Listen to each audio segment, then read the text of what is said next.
When I was asked to put together this sequence of lectures, one of the things I wanted to do was to try to make sure the topics were current, yes.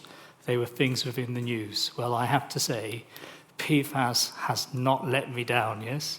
And so I'm going to touch on many of the new stories which have come out in the last 6 or 7 weeks, in fact, during this talk.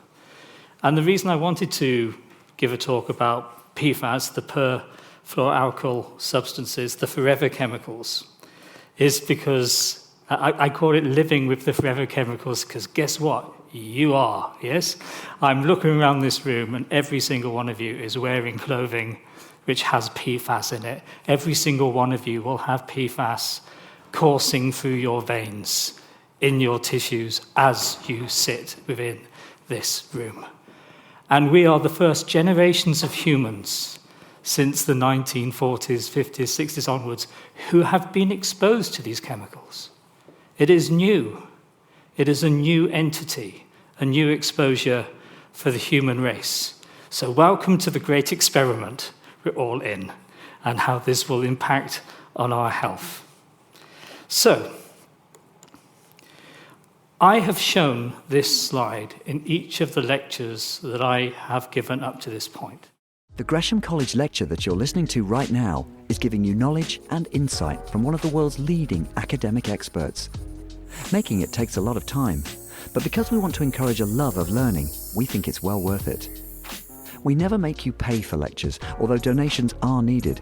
All we ask in return is this: send a link to this lecture to someone you think would benefit, and if you haven't already, click the follow or subscribe button from wherever you're listening right now.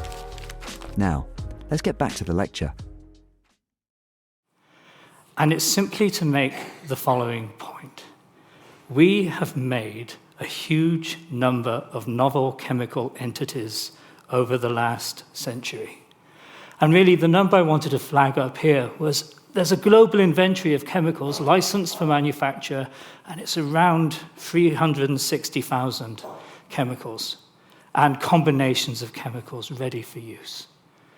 And within the EU, probably we've licensed about 100,000 of them, and of those, about a quarter of them have been through REACH. Now, REACH is the European Registration, Evaluation, Authorization, Restriction of Chemicals Act. It's the law we have to try to make sure that we do not release dangerous chemicals into our environment, which is bad for the environment, or bad for our health. And it's quite obvious to see that we're 75% behind where we need to be, and we are getting further away from it, not closer to it. We're making more novel entities than we can cope with. Now, that said, we have this big chemical problem, chemical environment that we're all living within. Just imagine I was to tell you that within that cocktail, we have a class of chemicals, now 15,000 different chemical entities. As of yesterday, I checked the EPA registry. As I was going through this talk, the sort of PFAS registry 10 years ago was 5,000, it's 6,000, it's now 15,000. And those chemicals are now ubiquitous across every single environment on the planet. They are absolutely everywhere. And if I was to tell you that they have extremely long half-lives within the environment, not forever, but 1,000 years, 10,000 years, more or less counts. And if I was to tell you that when they entered your body, they resided and accumulated within your body and built up within your tissues over time and had a long half-life and were not eliminated from your body very quickly, that would be potentially a bit concerning. And if I was to tell you that they had potentially, and we'll talk a little bit later on about what the word potentially means in all of this context, been associated with a range of different cancers, testicular, kidney cancer, breast cancer, associated with cholesterol, ulcerative colitis, suppression of antibody responses to vaccines in children, you might think that we had something that we needed to worry about, certainly something which deserves our attention. And yet, I would argue it's probably only been in the last 20 years, and probably really within the last 5 years, that we have become really interested in this group of chemicals, and they've become an area of absolute focus. Now, the reason for that, I think, is because it's a nightmare of chemistry, okay? You'll see in a second the diversity, the range of names. I am a scientist. I'm also a dyslexic scientist. This is the worst lecture I can ever give, yes? Basically, PFAS science is like number plates dancing in front of your eyes. Just be prepared. I'm going to mispronounce everything, get the letters completely in the wrong order. I'm putting my hand up. One of the reasons, I think, and I think there are two reasons why PFAS suddenly began to grab the public imagination. And one is that somebody came along and simplified it, came up with the term. And I still think this is kind of amazing. Forever Chemicals was coined in a Washington Post opinion piece in 2018. Yes? That's when this word, this phrase, entered our language. And it's kind of a brilliant catch-all word to explain the fact that we are making chemicals which enter our environment, which persist, which are resistant to chemical and enzymatic degradation, and which we will be living with for a very long time. In fact, one of the stories of PFAS is that we have stopped producing some of them. The burden we are now living with is what was released over the 50 years before we began to phase them out. And so Joseph Allen's very cleverly switched the debate by focusing on the lifetime of these chemicals as a group and not getting lost in the alphabet soup of PFAS classifications. Now, I'm going to keep this really quite straightforward, yes? PFAS, per polyfluoroalkyl substances. The two which have been studied the most, the two we know the most about of the 15,000, most of which we don't know very much about, are polyfluorooctanoic acid, which I'm going to call PFOA, hopefully, most of the time, and perfluorooctanosulfonic acid, PFOS, which I'm much happier I might get right. Now, those chemicals were the predominant PFAS used in manufacturing from about the 1950s through to around the 1980s, 1990s. In 2000, and we'll find out why, industry in the United States and globally, voluntarily, as voluntarily as industry ever does, decided to phase out those two compounds because of concerns about their impact on the environment and health. And beneath it, I have Gen X, and Gen X doesn't refer to people of my vintage, sort of 65 through to 1980. This is the new generation of compounds which came after PFAS. And here, I think, is a really important point. We regulated out chemicals which were known to cause harm, and we replaced them with a new classification and group of chemicals which are essentially really very, very, very similar, which we didn't regulate because nobody knew whether they were going to cause harm yet. So, there's a bit of a story here about innovating new chemicals to avoid regulation, as opposed to innovating new chemicals which are safe. And we'll see exactly what the consequence of that has been. Now, the reason that these chemicals occurred, and I gave a talk, it must have been about 6 weeks ago, on microplastics, yes, and I made the observation that microplastics had all happened in the last 70 years and 10. It's the same story here with PFAS. It's the same sort of timeline. And again, it happens, as many things happen, with a bit of an accident. There's Roy J. Plunkett, a 27-year-old chemist who makes a mistake doing refrigeration gas science and accidentally makes the early Teflon here. So this is how it all sort of kicks off. So day number 1 is 1938.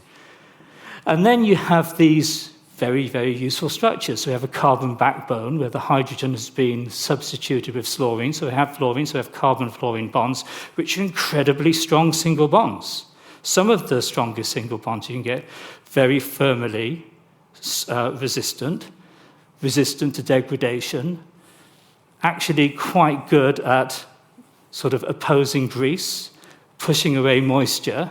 So you have these really tough new molecules which do some fantastically useful things. So here we have a molecule which can be used, and can be used to manufacture things with particular uses. Now that's a kind of prototypical structure. Then we begin to see how they begin to branch out. So at the top we have POFA and we have PFAS, and then beneath that we have different forms of PFAS, which either have different sort of groupings added to them. Don't worry too much, I'm just showing a lot of stuff is coming, and then it keeps on coming, and it keeps on coming, and it keeps on coming, and it keeps on coming. The forever chemicals, that's what we're going to call them, and we're going to focus on two of them, and then only towards the end reflect on what happened with the new generation of materials when they came through. But they are everywhere because they are so incredibly useful. They're in your non-stick pots and pans. They are in everything which is grease resistance, in your little styrofoam sort of like burger boxes, in your pizza boxes, in your takeouts. They will be absolutely, definitely lined with PFAS. In all your stain-resistant clothing, in all of your outdoor clothing, which is water and grease resistant. In pesticides, in cosmetics, I always find this bizarrely, for reasons which I've never understood, in dental floss, go figure, in paints, in microwave popcorn bands, in firefighting foams, in personal care products. They are absolutely everywhere because PFAS gave that unique capacity to actually perform a useful function. And it was invented at the time when I think chemistry was having its golden day, yes, when chemistry post-war was launching and doing exciting things to make everybody's lives easier than they had been before. And so this all got tied up with this concept of better living through chemistry. And somehow in this kind of cell, the consequences or a more holistic view of what these chemicals might do in the long term, not in the now as they were assisting us with our daily lives, but across their whole life cycle, was lost. And PFAS is a bit of a morality tale about exactly how that sort of view of chemicals as a great commercial sort of and lifestyle and time-saving entity perhaps has caused us more problems downstream than we're aware of. Now, we have all this good stuff so far, yes, okay, certainly it's much easier now to clean our pots and pans, yes, it's a much easier world, it's better straightforward to stay dry and stain-free. And we know that the forever chemicals has come along, and that's a name when people have got this into their head. But the other thing which I think really pushed PFAS into the public imagination and made people realize that perhaps it wasn't simply a good news story, was this story. So DuPont both gave us Teflon, and DuPont also gave us the evidence that we needed to be concerned about PFAS.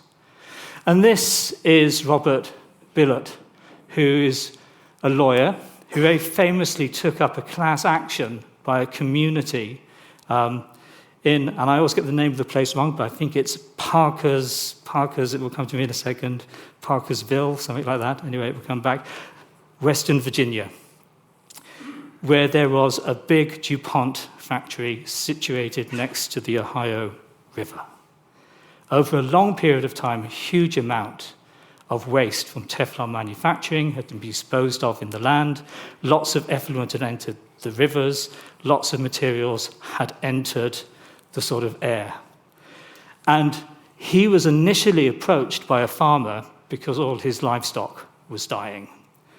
And through those conversations, he began to realize that there were lots of people with health problems within the communities surrounding the DuPont plant, And he began to represent the members of the community in a class action against DuPont, during which he got access to some of the very, very sort of private internal documents on their own research on PFAS, which they'd been undertaking. And it's an interesting tale, because it's quite clearly the case that in the 1960s, DuPont and many other, and certainly 3M, definitely knew that at high concentrations, PFAS, PFOS, and PFOA were toxic in classical animal experimentations. That was known.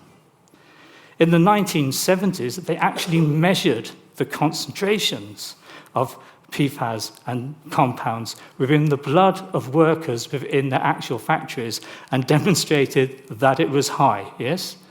So they already knew there was an exposure in the workers. They already knew there was information about potential toxic effects. But they didn't do very much about it. And I don't want to dwell on this for a number of reasons. A, because there are many books and many articles which have been written about this particular case. And B, the legalities of speaking about it are quite complicated and need to be handled in a very nuanced fashion. But the reality is that the people living in the vicinity of the factory clearly didn't know that the factory was producing chemicals which are potentially dangerous to human health. Wasn't appreciated. There were clusters of leukemia cases. There were clusters of testicular cancer cases. Questions were being asked. And so Rob Billett managed to get a case and take it all the way through, okay, and win the case. And at the end, I mean, the settlement is, I think it was about $555 million US to about 3,500 plaintiffs who had been affected as a consequence of this, a big potential payout.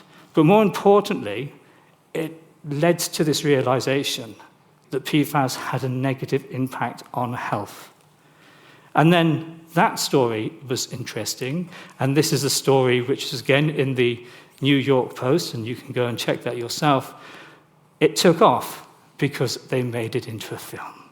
So Dark Waters with Ruffalo allowed people first time I think people went to the cinema and heard the word PFAS and forever chemicals being mentioned at the same time as the term was beginning to be christened, and then people began to realize there was something going on here. So we have an alignment of things occurring. The topic is getting hot, it's entering public consciousness, and the science is getting kind of interesting. Because when I say that it's everywhere, I mean it's absolutely everywhere, okay? It's remarkable how 50 years of production of a chemical entity can disperse around the entire planet in a blink. It's in our rain. In fact, the concentration of PFAS in rainwater, if it was coming out of your tap, would be too high. That's an interesting one. It's actually in the meltwaters of the glaciers coming down from Everest through the base camps. You can detect it within ice cores taken from the Antarctic ice sheets. You can see it in our rivers, in our seas, in our soils, in our sediments, in the dust by the side of the street, in the particles which are floating in the air. It is absolutely everywhere. This is a ubiquitous chemical entity in our environment, and it has just happened. I find it remarkable in a blink of an eye. Now, the next part of this, which suddenly becomes interesting, is this, and this is a study. Look, it's 2001, so the case is going on with DuPont. This is the point at which the American industry is beginning to phase out PFAS and PFOA. And this is one of those wonderful studies where somebody does something which feels really odd, but ends up being slightly brilliant, yes, in its own way. So this is just a collection of blood and tissue samples from animals collected from around the planet, yes? Penguins and seals from Antarctica, bald eagles from the Great Lakes, river otters from northeastern United States. just to see whether these chemicals, which we know are in the environment, are accumulating within the fauna of the planet Earth. Now, this is the first time this was done. And again, here, look, we have our two favorites at the top. We have PFAS at the top, we have PFOA at the bottom, and then we have some sulfonated sort of derivatives. And this is kind of what they find. So let's look at the top.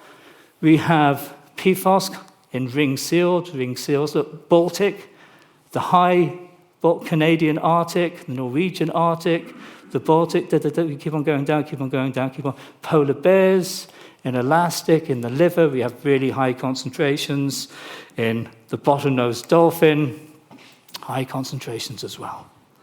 So the PFAS within the environment has dispersed to the far north, to the far south, away from any site of production, away from any site of overt use, and is accumulating within the food chain. The concentrations seemingly being higher in animals which are clearly higher in the trophic scale. And then there are other studies which begin to come out. I kind of like the studies from Scandinavia because Scandinavia is nice and clean. So these are studies from Norway and Finland and Sweden and the Faroe Islands and Iceland. And here we just have a few PFAS. Here again, here we have PFOA, here we have PFAS, so just the rest of them are just there for interest. What do we have here? Well, you can see we're measuring it in most of this sample. This is seawater Finland, seawater Denmark, seawater Iceland, seawater Finland, lake water Norway, river water Iceland, Sweden, sewage effluent. Bang, shoots up. And then over here, if you just check the scale, this goes from 0 to 70 nanograms. This is now going from 0 to 700. These are landfills. This is effluent coming out of the landfills, again, from sites. And so we can see that this material is within our water, and it's leaching out of landfill sites, because actually the very things which make PFAS remarkably good at repelling moisture and keeping grease out of things make it really good at moving through environmental compartments. So it moves quite freely, yes, and it can escape tremendously well. Okay, so it's in the water, it's in the soil, it's in the fish. This is cod, Sweden, flounder, Norway, go all the way down here to Arctic char. We can see how it's accumulating in the marine fish. And over here, we have marine mammals, grey seals. Here we have pilot whales, you can see the peaks. And here, lower levels, we have the minke whale. So the toothed whale, which is eating the fish, is accumulating. The minke whale, which is essentially a baleen whale, is not accumulating, so it's not getting that sort of trophic load. So it's bioaccumulating within the animals on the planet. And again, another paper did the same thing. PFOS here, PFAS, zooplankton, clams, shrimps, Arctic cod, redfish, all the way down here to the beluga whale, black lead, kittiwake, glacier scales. So we're going through things which are small and absorbing, all the way things to things which eat, which then eat. This is, sort of like the classic trophic trail. And this is the lovely graph which shows you how it all sits together. Here we have our PFOS, and you can see it's accumulating trophically within the animals on Earth. So this is around 2004. So by 2004, basically we know the cat's out of the bag, yes? We know that PFAS is everywhere, and we know that it's accumulating within animals within our world. Which raises the next question. What about us? Because we're just part of that cycle, aren't we? We've got industry making consumer goods, and we know the consumer goods have PFASs, and we know that that's being thrown into landfill sites or burnt, which is going to release these materials, or it's just entering the environment passively, because there are certainly issues with sort of like flame retardant foams. That's entering wild animals. It's also entering commercial farmed animals. And then right at the end, at that top of that trophic trail, is us. Yes? That's us right at the end. So there's no reason, there should have been no reason, to believe that we would not be full of PFAS too. And we are. Not all of us, about 98% of us. Measurements. So what do we have here? This is the North American Health and Nutrition Examination Survey. It's a huge survey, yes? So here they're taking blood measurements from around 2,500 people. And they've taken samples in 1999 to 2000, and they've taken samples in 2003, 2004. So that's before the ban of PFOS and PFOA, and after the ban of PFOS and PFOA, though it wasn't really a complete ban. And what we can see here are 12 to 19, 20 to 39, 40 to 59, 60, PFOS, and we can see, look, it's in everybody. And if we go across here, PFOA, it's in everybody, and actually it falls between 1999 to 2000 and 2003 in all cases. So from 29 to 19, from 28 to 18, from 33 to 22. So the ban has kind of worked. It seems as though the levels are beginning to fall down. But there are some interesting things in here as well. Men have higher concentrations of PFAS than women. Poor ethnic groups seem to have higher concentrations. But nevertheless, what we're seeing is evidence that the PFAS, which has been released into the environment, has made its way to us, okay, for the first time in human history. That's both interesting and worrying at the same time. Now, this survey is regular, so we can actually look at what has happened. So again, from 1999 to 2000, all the way up to 2018, when they took some time off for various reasons, the next wave. And we can see PFOS, PFOA, and you can see the concentrations are falling dramatically. What you can't see here is what's happening to the new PFAS materials which are being introduced in the environment as alternative replacements. Because at this point, they're not really all being measured in a way that we can actually quantify them. So let's say those are going down, but there are big questions about what's going on with the replacement PFAS. Now, this is interesting for a number of reasons. I myself study air pollution. I spend a lot of time trying to work out how much air pollution maybe you've been exposed to or you've been exposed to using complicated models, and it's a bit of a proxy, yes? And I always sit there going, wouldn't it be great if I had an internal biomarker of what you had been exposed to? This is an internal biomarker, yes? This is as good as it gets. I want to know what you've been exposed to. I can tell what you've been exposed to with a little caveat, yes? In that this doesn't tell me what you've been exposed to today, because the half-life of PFAS in your body ranges from 2 to 6 years, depending on the nature of it. For the very new ones, it's a bit shorter, but this is kind of like a cumulative load within your body. Now, if it was going to work as a biomarker, it should pass the common sense test, yes? And this, for me, is the common sense test looking at PFOA, and it's asking a simple question. Who should have the highest concentrations of PFOA in their blood? Guess who? It's always going to be the person at the factory working on the factory floor, manufacturing the stuff, yes? They're at the top, yes? And so we can see they have the highest concentration. Then the people we'd be concerned with next would be people who live in communities where we know there's already contamination in their watercourse or in the land, and that's in deep blue, and we can see the deep blue, they're quite high. And then the general US population are in the light blue sort of bars, and we can see that's 1990 to 2000, and that's 1970 to 1980, and that's showing that downward trajectory. So as a biomarker, this seems to be working, and it works for PFOA, and it works for PFAS.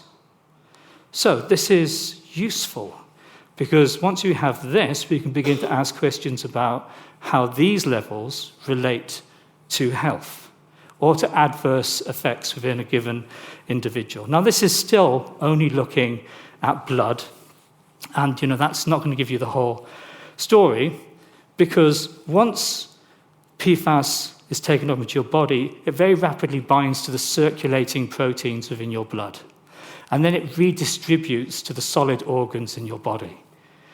And so you can actually see this. Again, this is a study. It's 99 autopsy samples taken from individuals, and it's just brain, bone, kidney, liver, lung. Here we have a range of PFAS. The take-home message is it's in every tissue. Yes? It's not just in the blood. It has gone everywhere. It's in all solid organs. Which organ it goes to depends on the PFAS to a certain extent, but it is there. It's in the blood.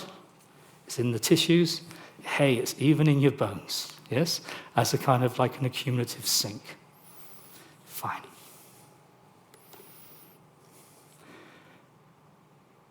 Then we can move on to the next thing, which we might be concerned of. If it's circulating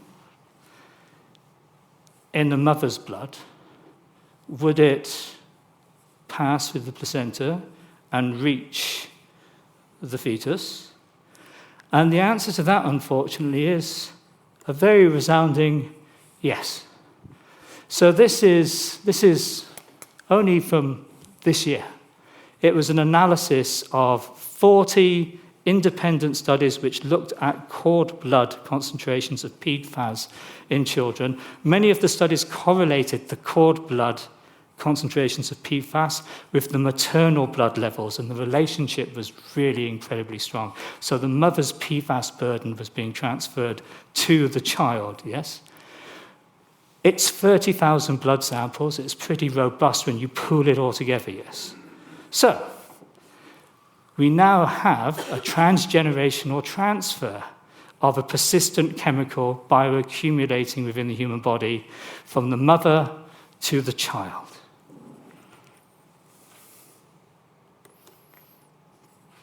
We can continue. Breastfeeding versus formula feeding. Clearly, when you're breastfeeding, you mobilize reserves from your body, including the stored PFAS within your tissues.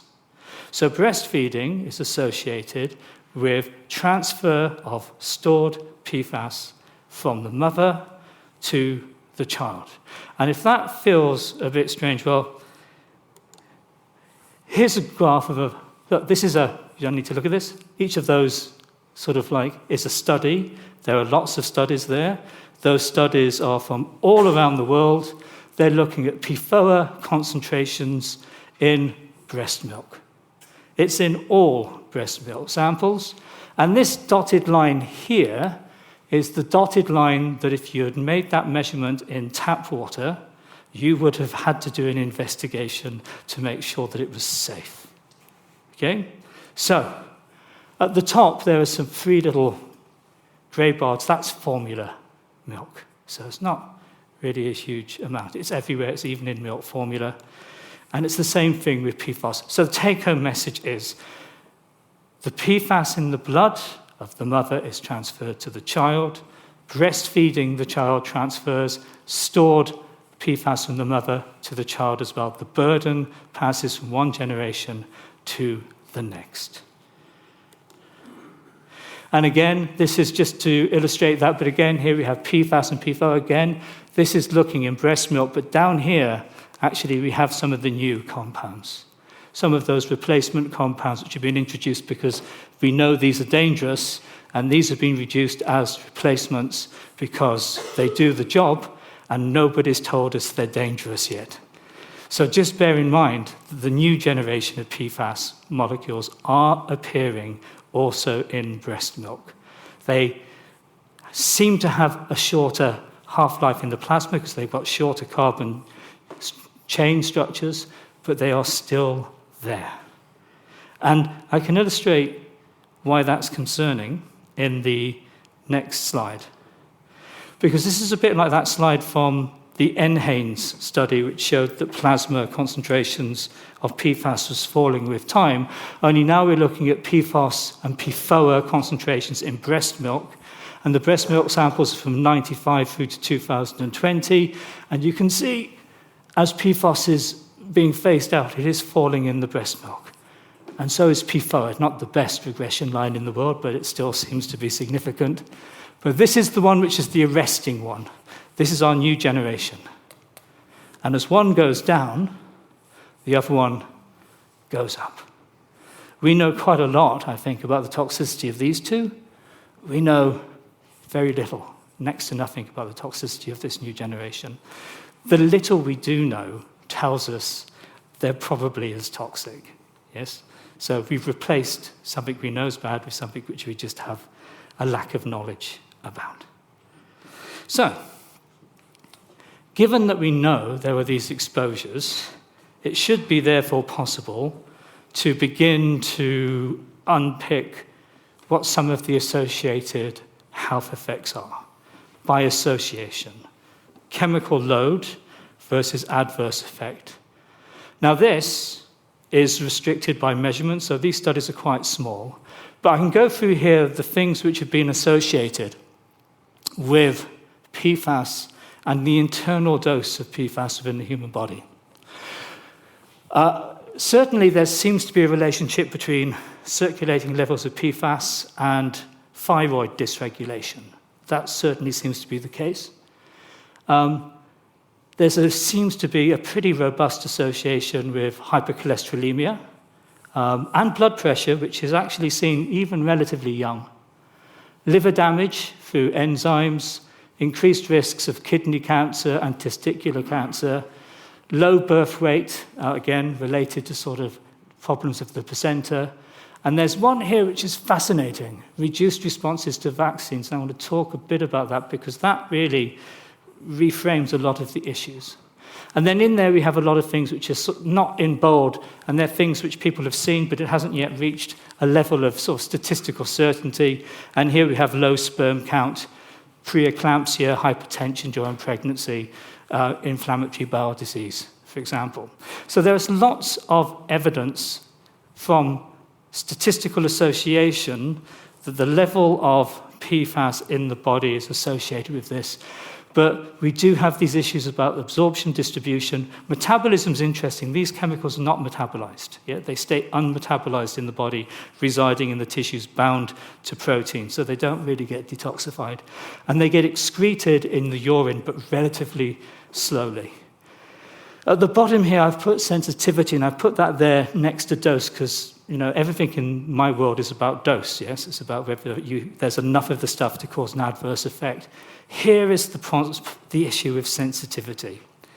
If everybody has PFAS in their body, absolutely everybody, and only 0.0001% of people are vulnerable, yes?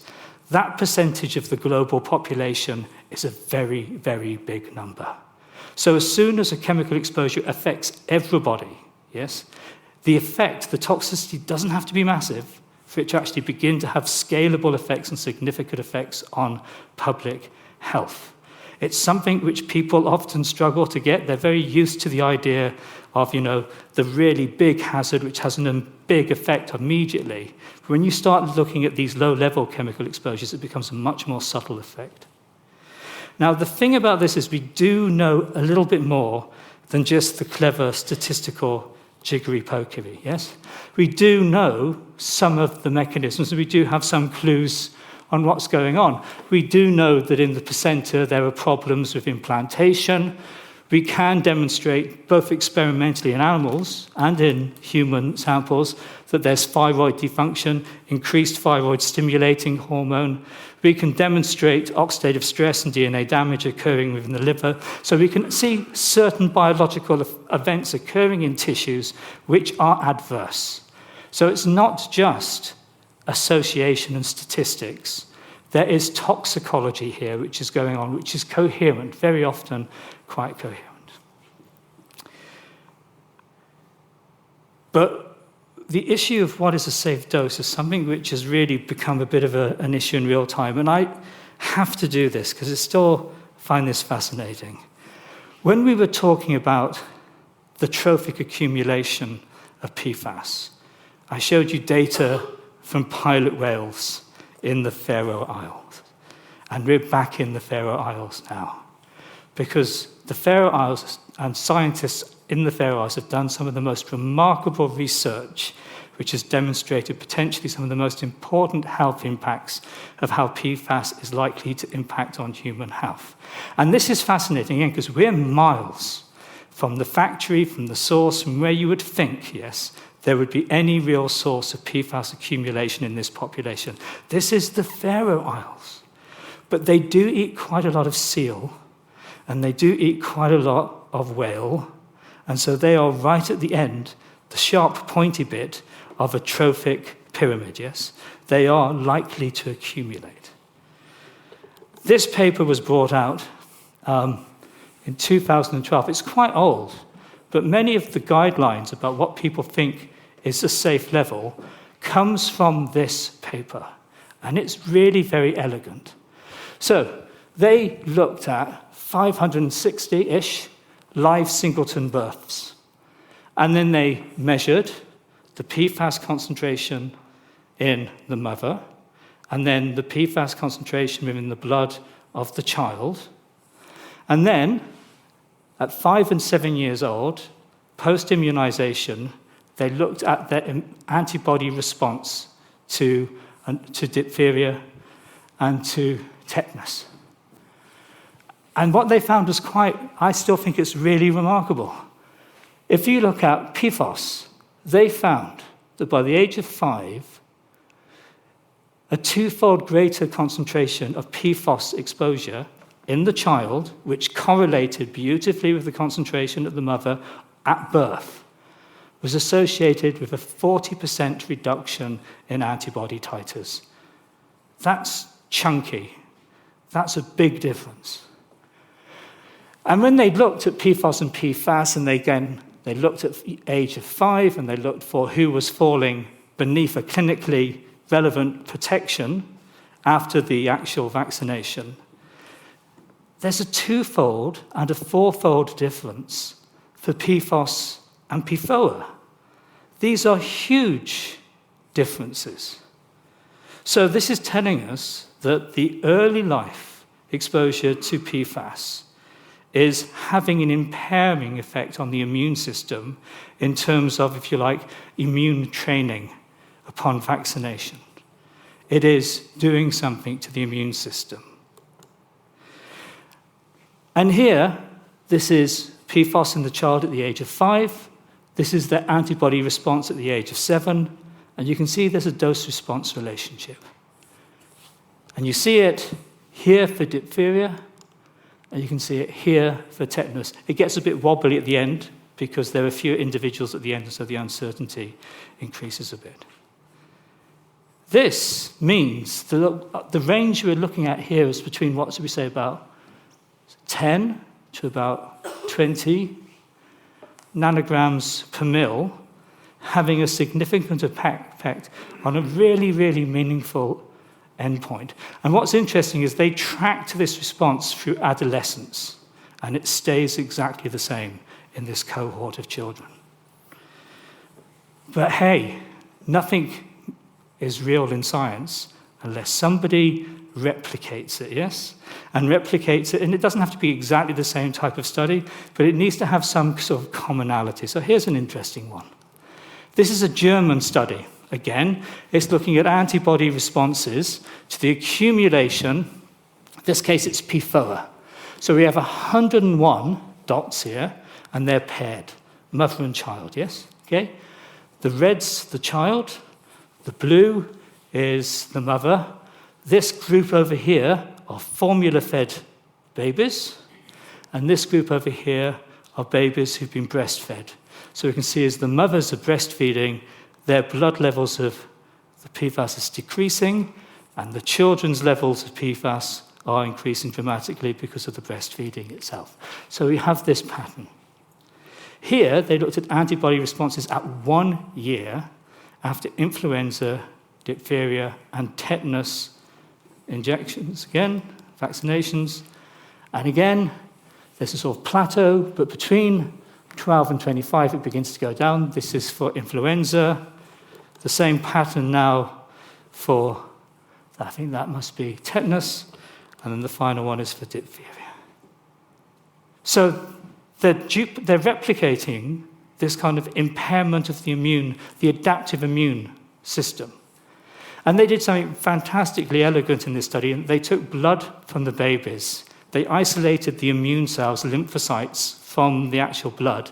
And then they challenged those lymphocytes with the actual antigens within the vaccine. And what they found was, if you took sort of like the lymphocytes from the children with high PFAS, there was almost a reduction of 50% to 60% of the capacity of those cells to produce a compound known as interferon gamma. So actually the PFAS was interfering with the antiviral immune response. And you could demonstrate that ex vivo in a test tube using their cells, and you could see the actual physical association there. So this is really fascinating, and the levels are quite low, and you're looking at something here in early life which is going to have a significant ramification for their long-term health in terms of their immune development. So there you have the epi. It was then compared against all of the toxicology data by the US National Toxicological Program. This report is huge, yes? Very, very detailed. Conclusions. Hey, guess what, folks? PFAS seems to be having a damaging effect on children's immune development. That, I think, is some of the strongest, most persuasive data out there at the present moment in time that we should be concerned about these compounds in terms of how they are affecting our children in our society. So, where were we? Let's go back to PFAS. So where have we started? It's developed, pre-war, then in the war, all of these PFAS are used for military purposes, and then after the war, all of that production is converted into consumer products for money, and then it becomes a really big money-making expertise. We have exploitation along the ways. We have some discoveries that there might be something bad going on, but nobody in industry wants to tell the regulators about it, so nothing gets done. We get all the way through to the 2000s.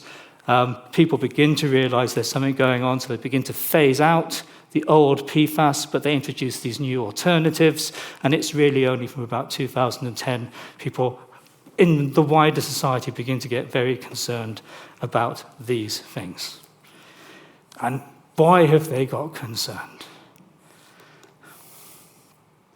Because it's everywhere. Now it's in our rivers. Now it's in our tap water. In the States, but here as well. A recent study by the Royal Society of Chemistry demonstrated that when you took samples from 17 water source areas feeding our water for our homes, all of them had really alarming levels of PFAS in them. I can give you some sort of illustrations here. This is just a sample of PFAS monitoring from around the United Kingdom. And, that's London. London has this is the Thames. It's about 4,000 in the centre. As you go out towards the estuary, it goes down to around 1,000 micrograms per mil. These are way over the top. So look, we have a problem, yes? We have problems with PFAS. People are beginning to explore how to deal with it. Here's the other part of the equation. It's not cheap. And I can give you an illustration of how it is not cheap, because after the case they won in Virginia against DuPont, they had a secondary class action which only settled a couple of months ago, yes? And this was really for DuPont and 3M to pay the costs to clean up the mess they had made of the environment and the watercourses in the United States. And that court case, which they have just lost, means they have to pay $10.3 billion in order to do the cleanup. The cleanup of this stuff is not cheap. Last week, the Pentagon announced that the cleanup costs of 50 military sites within America, which was heavily contaminated because of flame retardant foam, is now somewhere in the order of 31 to 50 billion US dollars. Yeah? So when I think about the life cycle and thinking about what things cost, these are the costs people didn't really anticipate.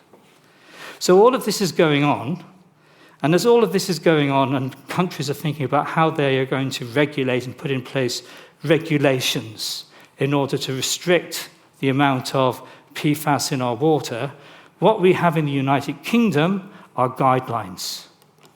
Okay? And so again, the Royal Society has kind of said, maybe we should do a bit of a better job of guidelines. And actually, there's something interesting going on here. Currently, the guideline in the United Kingdom goes like this.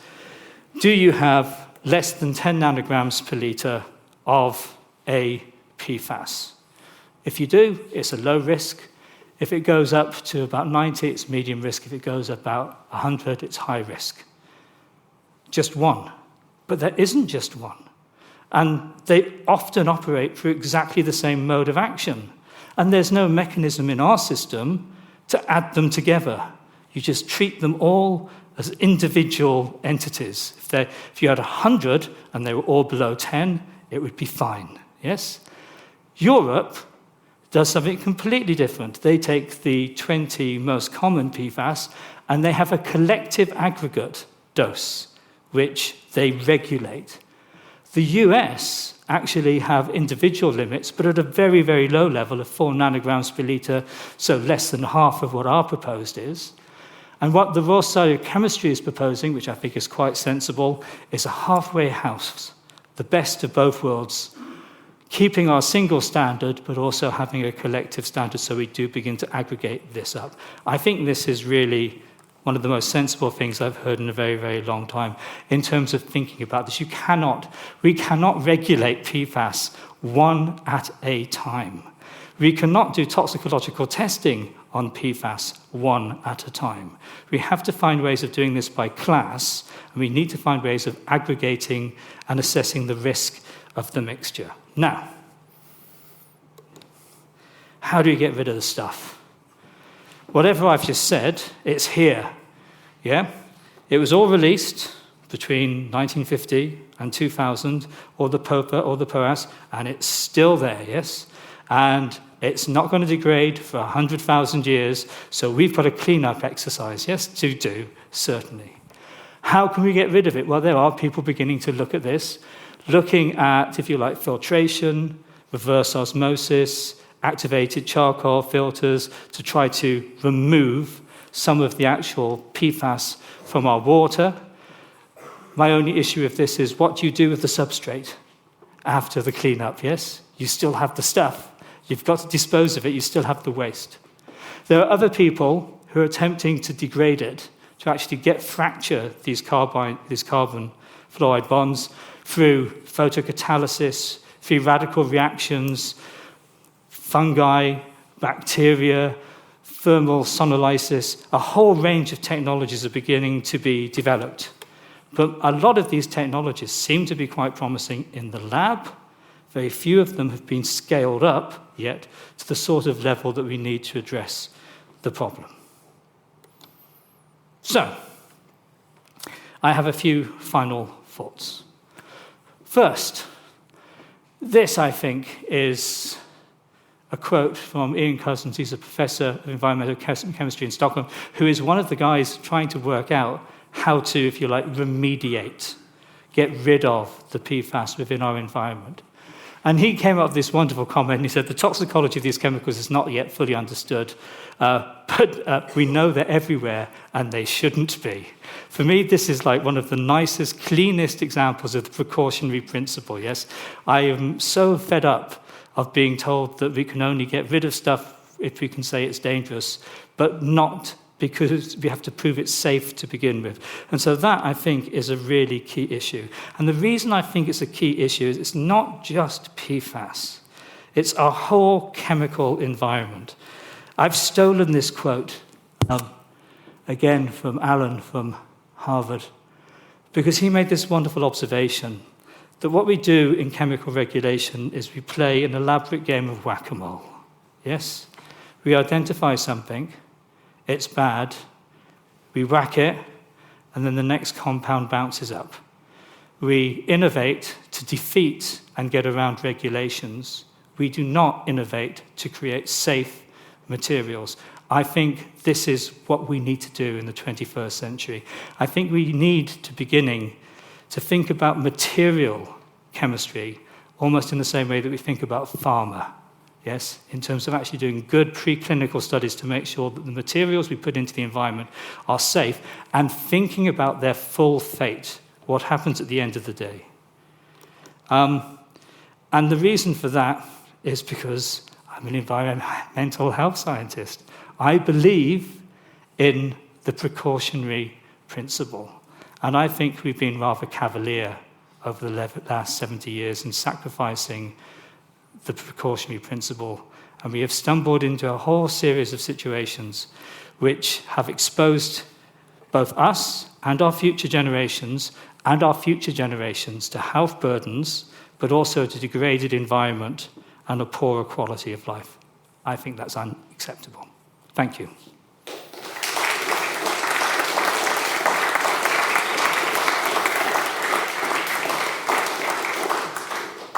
Thank you, Ian. A huge number of questions. You'd be delighted to hear. But He didn't get the codes right. The striking thing here that you've got a chemical industry which, for the last X years, is shoving up new moles for you. And the culture of that creative industry, at the same time as we have a huge number of politicians expressing the need for a bonfire of the regulations, is actually an accelerant of risk rather than a decelerant of risk, wouldn't you argue? So how do we alter the manufacturing and political framework in which we live? Who holds the influence, do you think? The person who controls the money. Yes, I'm afraid.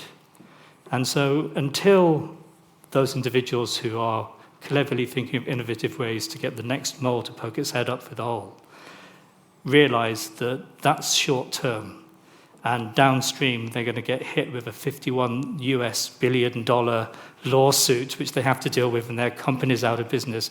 They have to realize that, yes. They have to pay those costs, yes, and those costs have to be... And if we can get that cost... Now, the problem is, of course, that we live in a political milieu, and our political milieu cycles around every 5 years, yes, and it doesn't lend itself towards good strategic decisions. I would quite like an organisation like the Office of Budget Responsibility to be responsible for taking long-term strategic financial risk assessments for the United Kingdom, including in terms of industry, so that they think about these things. And then when people go and say, this is our budget, this is our plan, this is our deregulatory framework, they go, that financially is suicide. So it's like forcing them to carry the cost of cleanup or avoiding the cost of manufacture. Yeah, you have to. I think the cost of cleanup can't be handed to the people who have suffered the disadvantage and have had none of the profits, yeah, which is currently how the system operates. So two household questions. Any point in buying a filter? Do any of them work, and would you buy one? Water filters. Yeah, the specific ones that are now being sold, advertised to filter out PFAS. So I was going to have a slide about water filters, and I read the papers, and at the end of the papers, I was very confused because some of them work, and some of them don't seem to work terribly well. And I couldn't give you a good, coherent answer to the question, but who regulates them? Who regulates the people who make the water filters to make sure the water filters fulfill the requirements they're meant to fulfill? One of the big problems we have is that industry sometimes is allowed to regulate itself in things which actually begin to cross over into health. And I think this is a really interesting debate. If you get a filter, you say this filter will remove harmful chemicals which are harmful for you and your unborn child. Is that filter now a medical device? I don't know, because if it's a medical device, it's an entirely different regulatory framework, and they've got to prove it works. Yes? And you made a point about those filters are actually accumulating the stuff on the filter, which you then throw away somehow. Yeah, exactly. So they're actually adding to the pool, or not adding to it, they're maintaining the pool. Yeah, the substrate matters, yes. Yeah. We have a huge... we have made a mess of our planet sometimes by dealing with one calamity and creating a new calamity, solving that calamity, and it kind of scales up. It's a bit like what's going to happen to all the electric car batteries, what's going to happen to all the filters, what's going to happen. We have to have a plan. We can't just have a short-term fix. We have to think about this in the long term. So if you're an ultra-cautious parent living in London at the moment, is there anything you can do to protect your children from exposure to these chemicals? Or are we stuck because they're already out there? We can't get rid of them. Do you know, again, I came across a list of regulations, yes. Filter your water if you can get a good filter. Keep your fingers crossed. Make sure you're not using a Teflon frying pan. I don't quite believe them. If your Teflon frying pan is fine and it's not damaged, it should be okay. Think about the clothes you're wearing.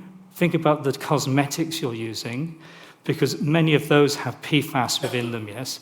So I think you could probably reduce your exposure. I did see a really interesting documentary in preparing for this, where somebody went and had their blood taken and thought they were going to have a really low PFAS concentration because they live a very virtuous and potentially slightly boring life, only to discover that their concentrations were off the scale. And after much debating, it's because they Scotch-guarded all their children's shoes all the way through education. And Scotch-guard is absolutely full of PFOA. So in a sense, I think you just have to be a bit cautious with it. Not eating high predators and avoiding whales and seals. Clearly, that's a very good idea. And there was one question which I shared with you earlier on, which I think was quite an interesting one. Are there any studies that PFAS and PFEs in medical devices implanted in your body continue to give off high concentrations of this stuff? I'm going to flick it around a bit, yes. Because if you have a medical device in your body, you probably need it, yes? And this is one of those situations where some of the characteristics of PFAS are uniquely important in the body to not have clotting, for example, clotting responses, for example. I know the American Chemical Society has kind of flagged this up in terms of medical devices, because they're going, okay, can we just have a little bit of nuance in terms of the regulation of PFAS, so that where PFAS materials are absolutely essential for maintaining individuals' health, because they're also used as propellants, in asthma pumps to a certain extent, because they have unique properties. So somehow they've got to get the balance right. Although I always say regulation is a good thing, I think regulation should be smart, yes, and informed, and nuanced at the edges. And medical devices are one of those things. If the question is, should we be concerned because the health effects of a pacemaker implanted in your chest from PFAS is something you worry about, I think it's the least of your problems, and you should be very grateful you have a pacemaker.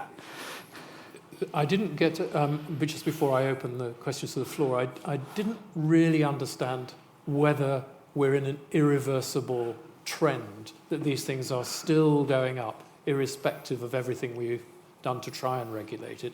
Are they still going up? In other words, more moles than wacky? Or are we still seeing them rising? Yeah, it's still rising. We're still innovating and we're still making new stuff. But the question is, have we replaced a mole with 20 voles? Yes? So, and can we add them together? Does 20 moles equal one mole? How did that happen? But you know what I mean? It's kind of like we now have a greater diversity of things to measure, as opposed to when we started off and we just had a few compounds and we could measure them, yes? But the graph I showed you with breast milk, where you can show PFSO and PFOA going down, but at the same time, all the new generation of PFAS are going in the other direction, tells me that we kind of have to probably be thinking about how much of that we can phase out. Last question from online was, do you have to have fluorine in this compound for them to be forever chemicals, or are there non-fluoride containing forever chemicals? Yes, you can have other combinations which are equally as stable. There are other options. There are other sort of halogens you can throw in. No, it's not. But I think kind of what we would like to have are not quite forever chemicals, not quite everywhere. Thank you for a fascinating talk. Can you tell us if it has a half-life within us, these chemicals, the PFASs, do they actually break down? And they don't break down. So there's no way of destroying them or degrading them, or they really are stable forever? Probably not forever, but we eliminate them unmetabolized, yes? Probably conjugated to other molecules, but they're still unbroken down. Our metabolism isn't breaking those carbon-fluorine bonds. We are then just passing them back into the environment where they will remain. But is it possible for a bacteria, perhaps, to do it? Some form of bacterial breakdown? I think there are people working on engineering new generations of I don't think the bacteria we have will, unless, I'm the wrong person to ask. We should be asking Robin that question. We'll ask him. We'll ask him that question. But I do think microbiology has a role to play, both fungi and bacteria, but I suspect we're going to have to do some genetic modification to configure them to the problems that we have. A couple of quick questions, if that's okay. Is formula milk better than a breastfeeding milk?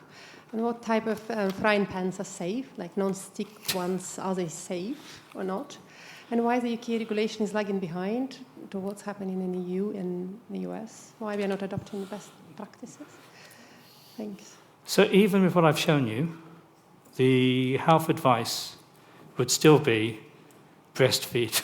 Yes, even with that data, yes. The advice is still that the benefits of breastfeeding outweigh, yes, the non-breastfeeding. But I understand the concern, yes. I think people are always quite surprised when they see quite how much PFAS transfer happens in breast milk. It's more alarming than I think it seems. But I would never encourage somebody not to breastfeed because there are so many other benefits. Frying pans, the evidence seems to be have new ones. The moment they're damaged, don't use them, yes. Then they begin to outgas, yes, and then you have problems with PFAS. Your third question was... well, that's big. What's the polite answer to that? Could you repeat the question, because I don't think people heard the question is, why is the United Kingdom so out of whack with Europe and the United States? And I think the best thing I can say is because the United Kingdom has decided to do things its own way. It's very tactful. On that tactful note, not mentioning major political crises over the last few years or government policy for 14 years, I think we should stop. Thank the audience very much, but particularly Ian, thank you very much for an excellent lecture. Thank you.